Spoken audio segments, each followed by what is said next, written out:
Well, it's official. Trump was sworn in as President of the United States. He's officially,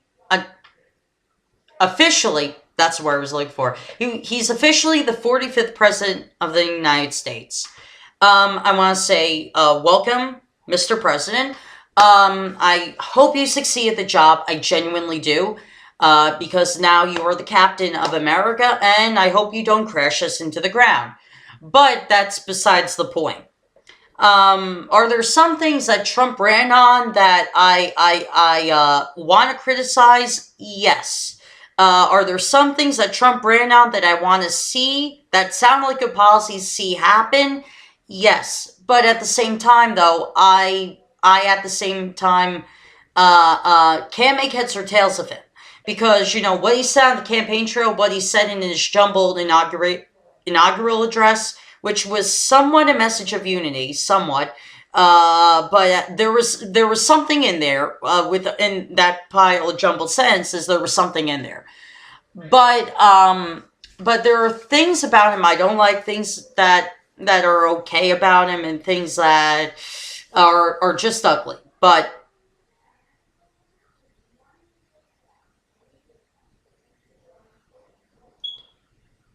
but I will say that today I hope we could I hope that we can collectively together stop, blocking each other off Facebook or banning each other from like family picnics and all that because of whatever reason, yada yada yada. I hope today is a day where we, as Americans, stand together as Americans. Where, as President Obama said, the day after the election last year, we're not Republicans first, we're not Democrats first, we're Americans first. So take the words of President Obama and apply them today.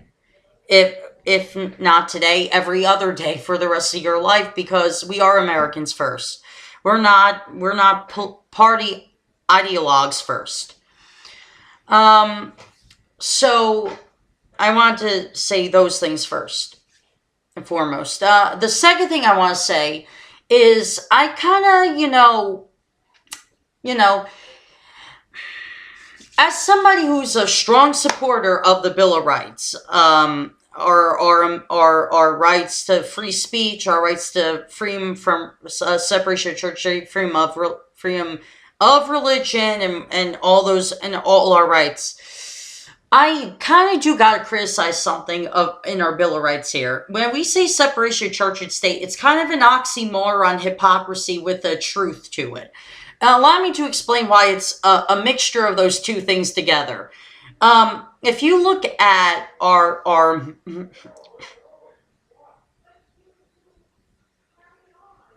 money, you see in God we trust. Okay, okay, why is it there if we aren't a Christian country? Well, our country was founded on deist Christian values.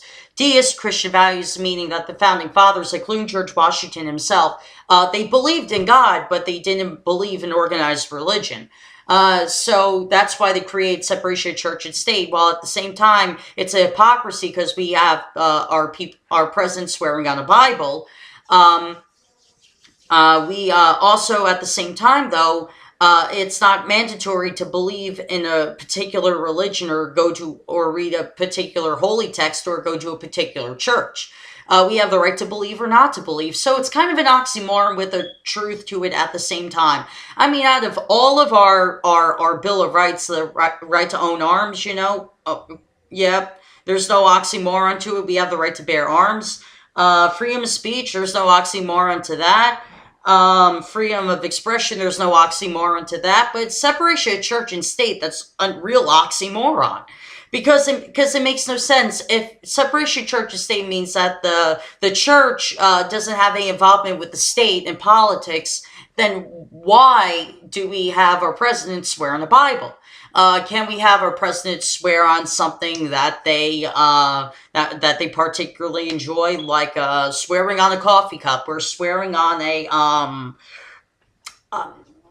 I don't know, their favorite cereal box, for example. You get the point.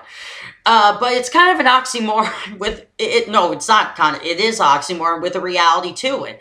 But it's weird. The separation of church and state works when we're not what am I looking for? When we're not, when we're not in the political circle. Like in public, that's when separation of church and state is true. No, you're not forced to believe in a God or not. You're not forced to believe in this type of religion or not. You're not forced to read this holy text or not. Okay, that's separation of church and state. Good.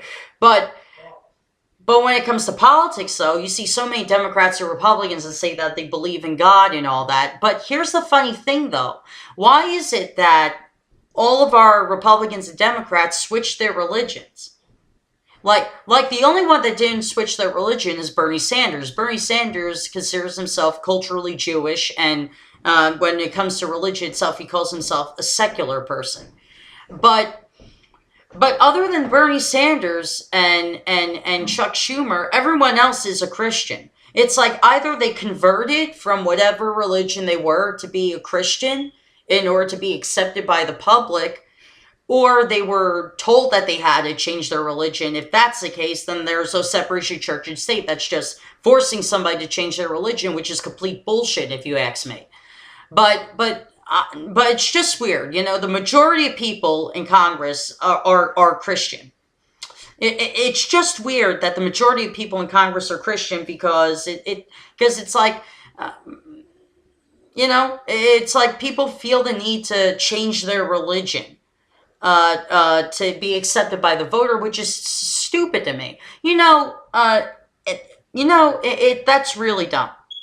Anyway, that's a video for another day. But anyway, see ya.